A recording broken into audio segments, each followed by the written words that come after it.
Joining me for this segment is a very special guest that I'm guessing many of you in the audience will know. I'm so delighted to welcome Jamil Dada to Live at the Forum.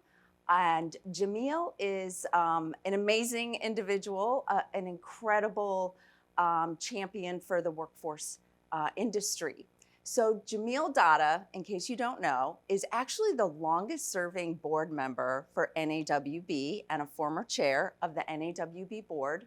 He also serves on the California Governor's Workforce Board and also a former chairman there and the longest serving board member on that as well. And Jamil is the former chair and current vice chair at Riverside County Workforce Development Board. And in his spare time, how he actually makes his living is as vice president of Provident Bank. So please join me in welcoming Jamil Dada. Jamil, it's so great to have you here. You and I spoke a year ago via Zoom, and here we are live. Tell me how it feels, Jamil. Been dying for this live stuff. This is a people business. We have to be doing face-to-face stuff. So it's exciting to be back. It sure is. So Jamil, I know that we were just talking about how great it is to see all of our colleagues here.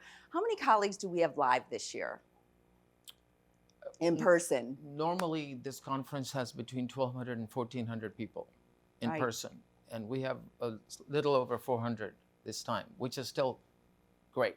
It is great, given the situation here Correct. in DC, only recently opening. In fact, the Washington Hilton recently opened. And so it's incredible to pull off this meeting and be able to get 450 of our beloved colleagues. Yeah, in fact, the hotel is very happy too, because we're like the first big gathering for them. And they brought, not all the employees are here because a full hotel is not open, but they were happy because a lot of the hotel employees are happy because they got their jobs back this week because of our conference. So we created employment.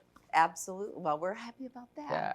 And I don't want to leave out the hundreds of individuals, colleagues around the country joining us virtually here as well. There's several hundred also joining us virtually. Yes. Which we hope to have all of you back next year in person here. We sure do. So Jamil, I want to switch gears for a little bit and talk about your local community and what's going on. Can you share with us how your local community in Riverside has been impacted over the last 18 months by the pandemic? Absolutely. And you already mentioned all my affiliations, so I want to reiterate, my disclaimer that I'm a workforce, even though sometimes my wife says you're really in the workforce business, that's just volunteer work. My real profession is investment, financial services, banking. So I give a different opinion than workforce professionals because I'm giving you a business opinion, work very closely with economic development and business folks. So Riverside County, as you probably know, and if the audience wasn't aware, out of the 3,109 counties in the United States, we're the 10th largest in population. And we are the 6th largest in size. So that's one of the challenges we have, because like in Orange County, you can get from one end of the county to the other, Orange County, California, you can get from one end of the county to the other in an hour driving. And Riverside County takes 4.5 hours driving to get from one end of the county to the other. So we have to provide services for a big range, lots of wide area. And we have 2.5 million people. So it's a big area to cover. It's been very challenging because generally Riverside County's workforce is not very high-skilled workforce. In fact, 30% of our workers commute to LA County and Orange County. But we had some industries that were growing and quite a few industries that were hurting, pretty much like everybody else. But I think that workforce will be a vehicle in this economic infrastructure recovery in a big way. And we have to be prepared for that. So we already have gotten some experience in that because we're such a large county, we got a lot of funding through the CARES Act. And we used about $12 million of CARES Act money Wow. through our America's Job Centers and to help folks. In fact, in the last 12 months, we bought and provided 23,000 laptops to school kids all over the county. That's And amazing. mostly to youth that were, underserved communities. And we also had 11,000 hotspots. So that was a big thing and very well received. And then we also, for some of you that are familiar with what was going on in California, there was a lot of issues with the Employment Development Department providing, unemployment Right. insurance and stuff like that. So through our America's Job Centers and virtually, our staff stepped up and was very instrumental, very furiously engaged in helping our dislocated workers navigate through the unemployment insurance process. And so we've been busy even through the pandemic. Yeah, and I'm actually glad you brought that up because I think our system, it was really intense in spring of 2020 with individuals being dislocated at rates never seen before. It didn't even come close to, it was so much larger than what we saw in the Great Recession in 2008, 2009. And so our system did an amazing job, and that's where partnerships matter, in stepping up and supporting our partners in making sure people got what they needed in order to just meet their basic life needs, right? Right. So amazing. Thanks for lifting that Sure. up. And so in Riverside County, first of all, I actually didn't realize it was so geographically large. And that does present many of its own unique challenges. Right. So what are some of the strategies that your local area has either implemented or is currently talking about implementing to help move forward in the recovery process that we're all engaged in right now and will continue to work on over the next several months? Well, we're helping with some distance learning, obviously, and some paid work experience as well. But in our county, hospitality is huge. The Coachella Valley, the Palm Springs area, everybody knows about Stagecoach and Coachella, the big festivals. But the entire Coachella Valley is all resorts, and even in our southwest part of our county, we have the wineries. So there's a lot of hospitality. That industry is really hurting. Transportation is an issue because we're so large. So we actually have our America's Job Centers, we call them AJCCs in California, America's Job Centers of California, spread out around the county so folks don't have to go too far. And of course our youth centers, which Equus is partners with us on. So those are remaining very active. But what we're doing basically is infrastructure. We're advocating Congress, and that's what my team. I actually have 10 folks with me here from Riverside County at this forum. That's amazing. So there's 11 of us, and we did 7 Hill visits the last 2 days, and in 4 of the 7 visits, we saw the members and the senator in person. And we talked about that the infrastructure money that's coming. We think that workforce development will be mission critical in providing the skills for all that money that's coming. Instead of just doling it out, we're asking that Congress provide the infrastructure money through America's workforce system, which is already in place, through the 550 local workforce boards and the 2,200 America's Job Centers that already exist. All the pieces are there. Everything is already there in place. And if the funding goes through the workforce centers and the workforce boards, because as you know, and as a private sector person that's been involved in workforce development for 25 years, I really believe that we are the best kept secret in any city because a lot of employers don't know us still, though through this pandemic, I always look at the glass half full. And I'm finding out that through this pandemic, more businesses are finding out that these workforce centers and workforce development boards can actually also help business. Because before, what was happening was folks that were unemployed or displaced used to find us, but a lot of employers didn't come to us, and they were not aware that we had, all these services paid by the taxpayer, no charge for employers, and now they're coming to us for those things. So it's a whole new game, and we're going to continue that. But the advocacy, I think, is one of the most important things, and I want to reemphasize that to folks that come to Washington, D.C. That's one of the reasons we have this big conference every year. And I ask all the boards that come here to stay an extra day or two. That's what my board and my group does. We stay an extra 2 days because even though you may see your members back in their district, it's completely different when you're here in their offices.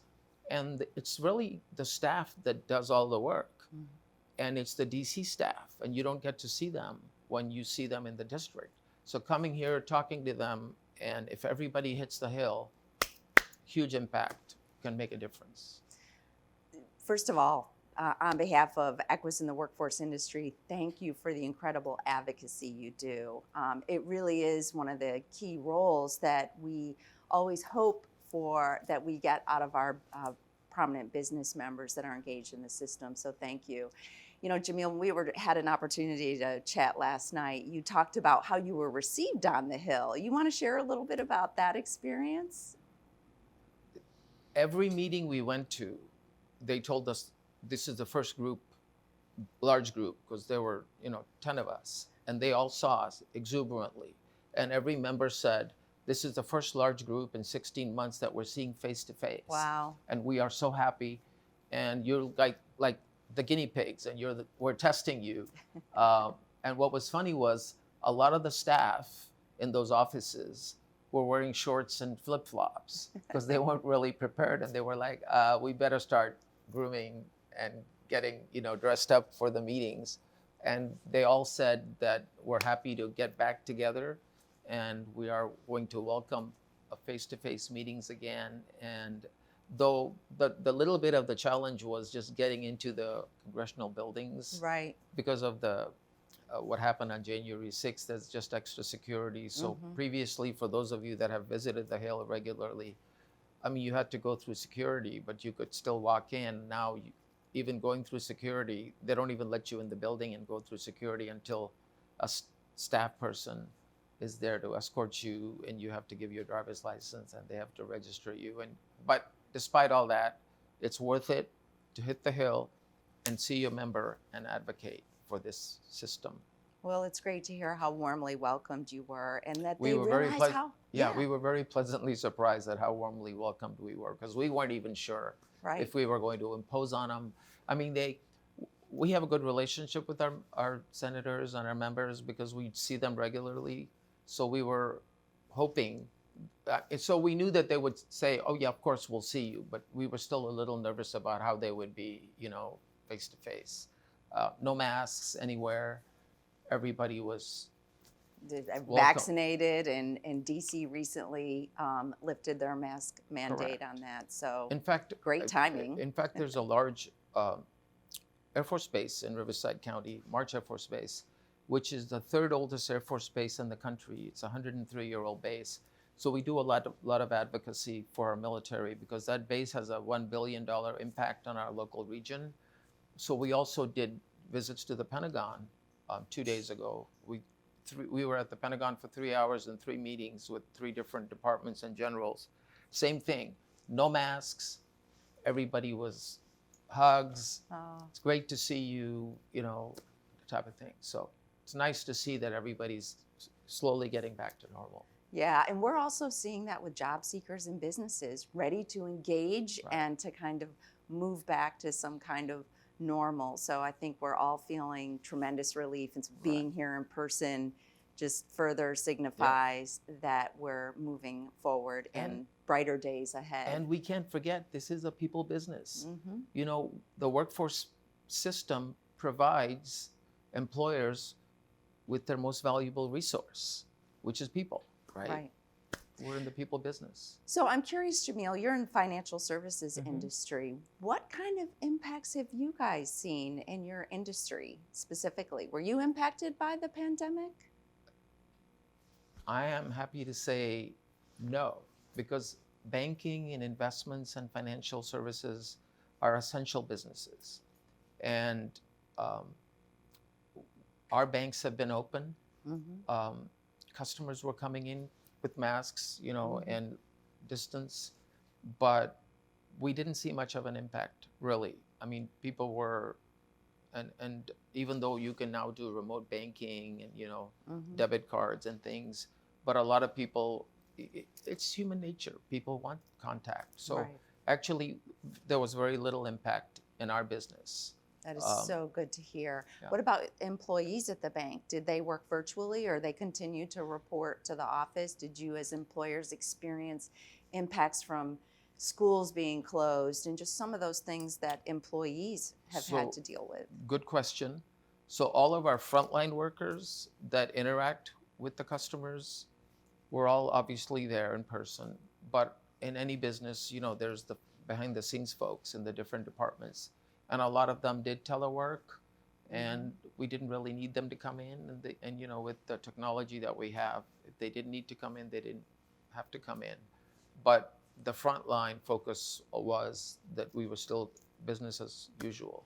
But a lot of our behind the scenes employees were working remotely, but they're all back now.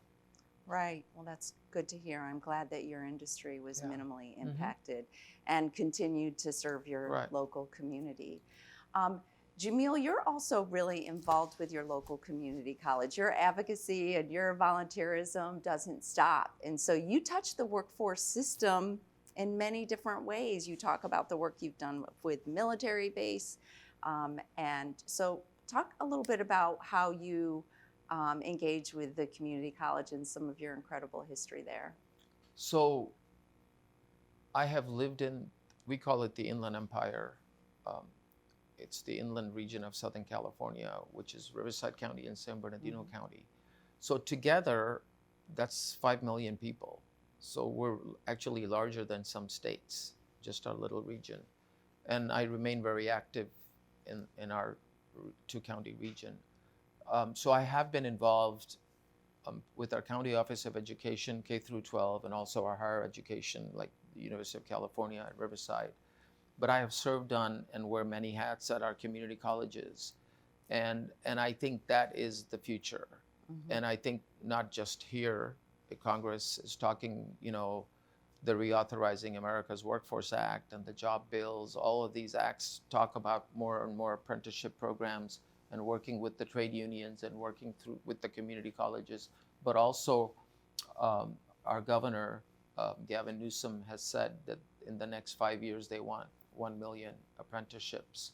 So community colleges are going to be, I think, the way to go, because getting an associate's degree at 2 years and then getting into a family supporting job versus a 4-year university for a lot of the folks. Right. 4-year universities are great, but I think that over the last 3 decades, we put way too much emphasis on the 4-year universities, because what happens is they come out with a degree and 300,000 in debt and having a hard time finding a job. So I think more people are living, college graduates are living at home back with their parents than ever before. Whereas some folks can just go to a community college, get into a trade tech stuff, work with the trade unions. So we, 3 of our community college districts in our county, their representatives sit on our workforce board. So we use them as a training provider. They're doing a lot of stuff with us, the workforce system, and we're focusing on a lot of apprenticeship programs through the community colleges. They're going to play a bigger and bigger role. In fact, I think community colleges are going to become a center of economic influence in all of this future workforce business. Right. Well, before we conclude, Jamil, I can't think of anyone at this conference in a better position to offer advice to new private sector board members who might be attending or listening in our audience than you, having served for so many years and volunteered your time in all of the advocacy. Could you share some advice or maybe an ask of private sector board members out there, and in particularly the newest ones that may still be trying to figure out this system and their role and how they can best support it? Thank you. That's a good question, because I get in my roles, all of my various positions and workforce, board members ask me also personally, frequently, what's your experience? What should we be doing? I think when new members join boards, first of all, look, there was a reason that Congress mandated private sector majority on the boards, because the workforce boards, as I said earlier, are the best kept secrets in their local community. But the whole workforce board, not just the private sector members, because the labor folks, the education, K through 12, the nonprofits, they are basically the quarterback for that community. They are the keepers of their labor market information. They know the stuff, the economic development numbers. And when board members join, they really need to jump in, because if they're hesitant and are not sure, then they'll never get the reward. And I mean that. I mean, it's so rewarding to do what I'm very blessed, and I pinch myself frequently because I love what I do. And you're helping people. Right. You're making a difference. So don't just attend board meetings, but get engaged. Go out to your other community groups that you sit on, and I know many businesses do, or your service clubs, whether you sit on Rotary Club or exchange clubs or Kiwanis, and talk about what the Workforce Board does. And at your meetings, get engaged, go out and meet your local elected officials, bring them to your America's Job Center, show them what you're doing, go to your capital, state capital, talk to your legislators, come to Washington, D.C., talk to members of Congress, because some board members, and I attend some board meetings of other boards, and I see that board members are really quiet and they're not really getting engaged. But it's just a lot of fun to go out and just talk about what you're doing, and you're going to impact a lot of people. Jamil, thank you for being our guest this morning on Live at the Forum. Thank you so much.